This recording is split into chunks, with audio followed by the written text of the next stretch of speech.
Nathaniel Bandy. Striving for originality. This Top 10 intro is brought to you by VectorStar Productions. So I've gotten literally hundreds of requests to do a top 10 on my favorite Mario characters. And you know what? I like a large majority of the Mario characters. It would be nearly impossible to make a list listing off my favorites. Fuck you, Nathan. What? Who's this? The spirit, you idiot. Today we will talk about the top 10 most annoying Mario characters based on a combination of their actions and the little personality that they may have or not have. Do you really have to be here? Well, of course I do. It pisses you off. Play the top 10, Nathan. Without further ado, let's go! Starting off our list today is someone who is mildly annoying but is mainly just a cheerful, happy little guy. Toad is the bitch of the kingdom. He's mainly seen as Peach's loyal servant, or he's the cliche how to play guide, which I know everyone finds annoying when you're playing a game as simple as Mario.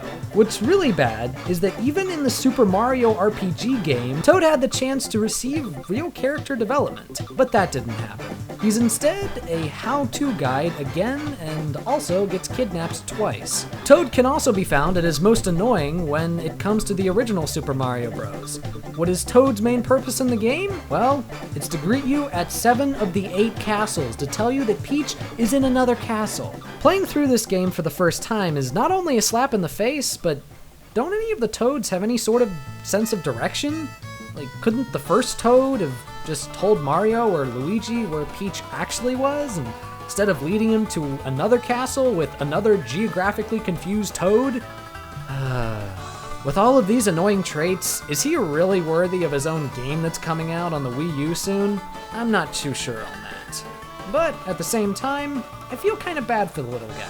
According to the Super Mario Bros. Instruction manual, Toad is inside all of the blocks that Mario breaks, and he's used as a shield in Smash Bros.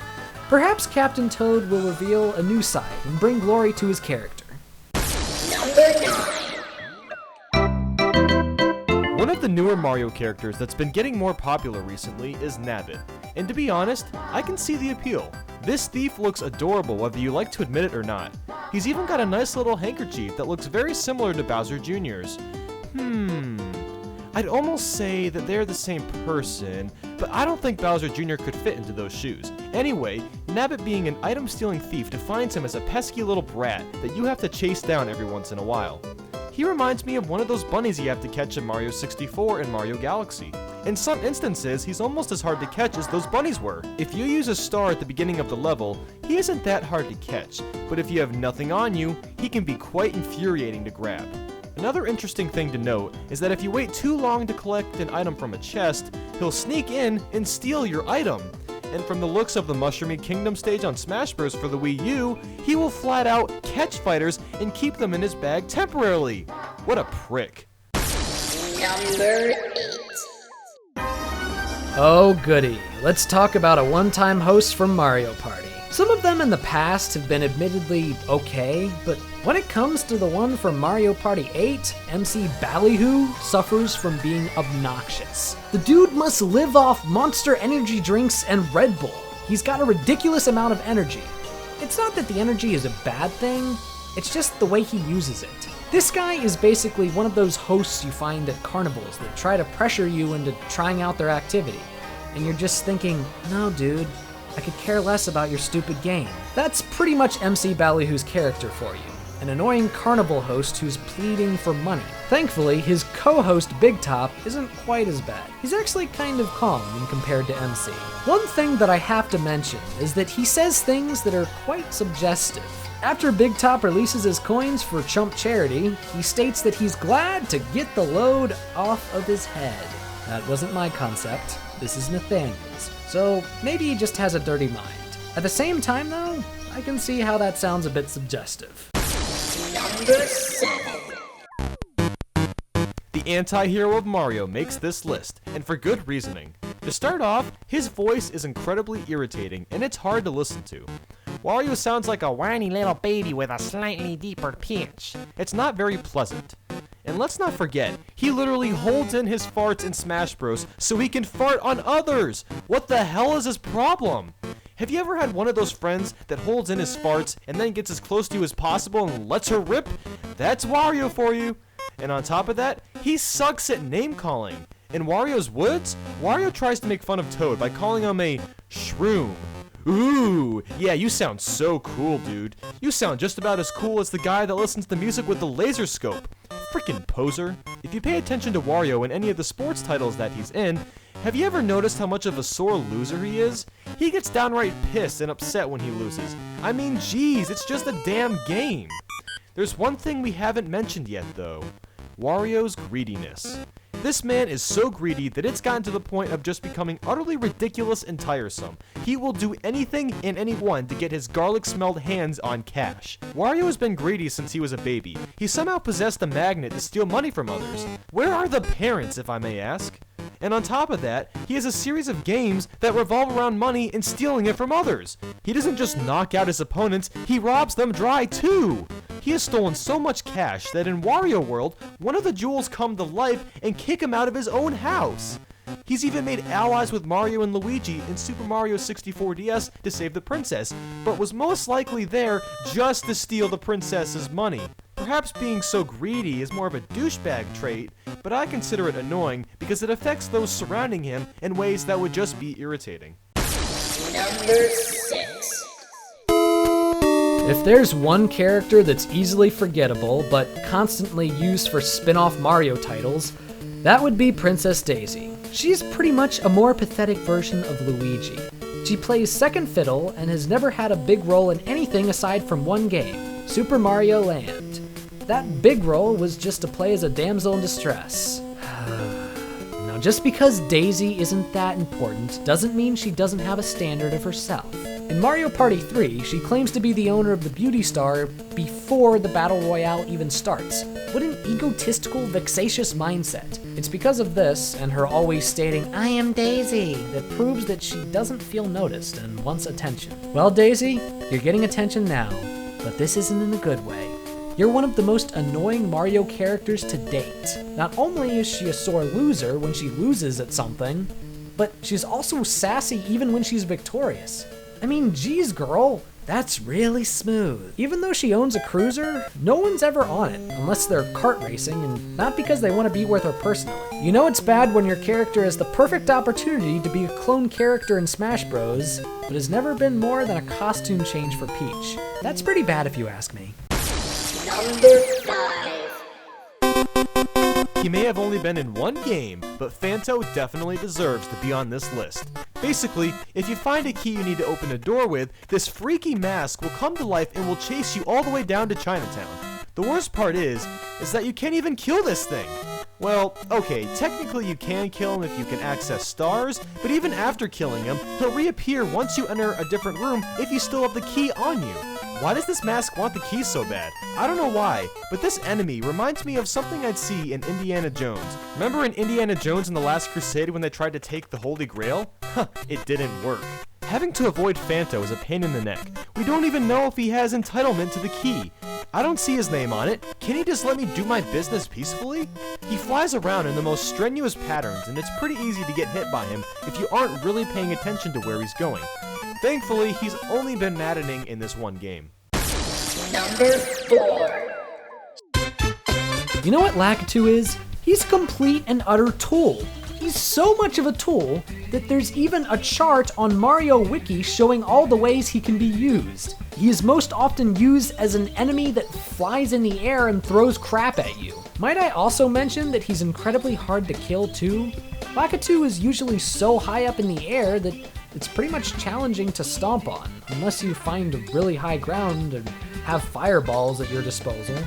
Even in games when Lakitu isn't really the bad guy, he's still pretty troublesome. Just look at most of the Mario Kart titles. When a character falls off the stage, Lakitu takes forever to grab the character and lower him back on the stage. Now he isn't like that in Mario Kart 8, but in the previous titles, why does it take him so long to save us? What's the holdup, buddy? Maybe it's got something to do with why he's seen as an enemy.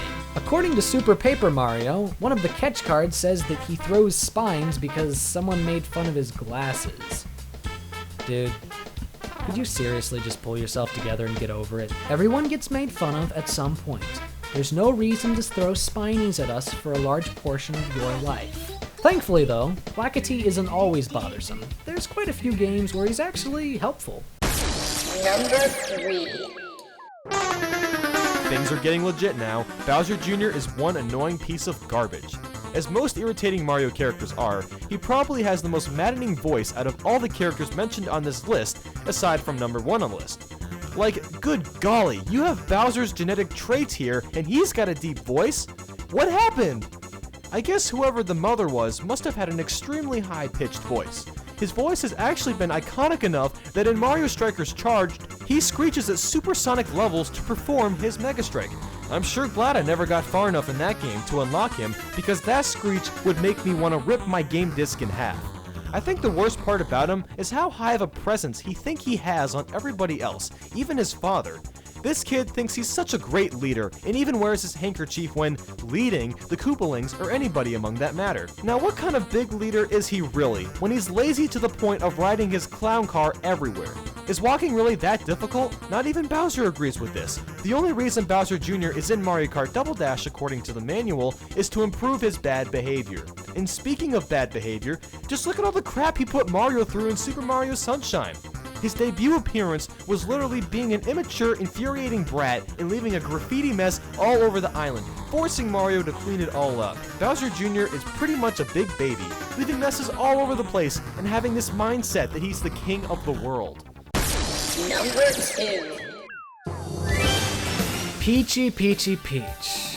Why oh why? This young lady is preposterously maddening to keep track of, and is just irksome as a character. As everyone and their mom knows, she's your typical damsel in distress and is always getting kidnapped. I can't even imagine how annoying it must be for Mario to have to save her over and over again. Why isn't Peach hiring better security for her castle? I mean, after getting kidnapped literally dozens of times, you'd think she would get something better than a bunch of midget mushroom heads. The only time that she isn't kidnapped is when she's in spin-off titles, but those don't really count as Mario-centric games in the first place. Even when Mario does save her, doesn't even get any. I mean, it's not like Mario should expect to get something from her, but she should at least stop teasing him. She always just gives him a kiss on the nose or cheek. Mario's balls must be bluer than the main color of Facebook. And on top of that, she inspired Pink Gold Peach to be created. And that speaks for itself. Don't even try to argue that Metal Mario needs a girlfriend. No, Nintendo was just lazy and put a coat of paint on Peach. Her personality may appear charming and lovely, but I don't think so at all. She's such a bubbly character that it led to the creation of her Final Smash. All the Final Smash does is spawn peaches and puts everyone to sleep. Lame. When she gets her own game, she has a vibe ability where she can cry. We already hear enough crying from the character on the number 1 slot on this list. I could go on longer, but this list has been going on for long enough. I'll be impressed if you're still watching. It's time to see who number 1 was. And now, number 1 most annoying Mario character is... When I'm older, I want to have 1 kid, maybe 2.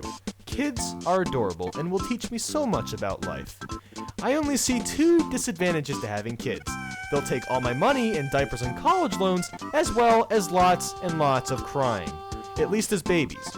Something about the sound of crying babies just pushes my stress meter to an 11 out of 10. I can't stand to hear them weeping. Now, let's talk about Baby Mario. What does he do in Yoshi's Island whenever Yoshi gets hit by something? He cries and moans and screams until Yoshi comes and rescues him. Baby Mario also does nothing but whine loudly in Mario Kart whenever he ends up losing.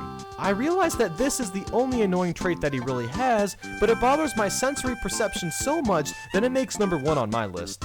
This list can pretty much go for all of the baby characters, honestly, in the Mario universe. So that wraps things up for today. Who do you think is the most annoying Mario character, and why? Did you love or despise this list? Leave a comment below and talk amongst each other. I'll respond to as much of you as I can. Thank you very much for watching, and please stick around after the end cards to get a preview of next month's top 10. So my guess is that you should be going to sleep or doing something important. But you're not going to do that. You're going to watch one of my top 10s, aren't you? Good procrastinator.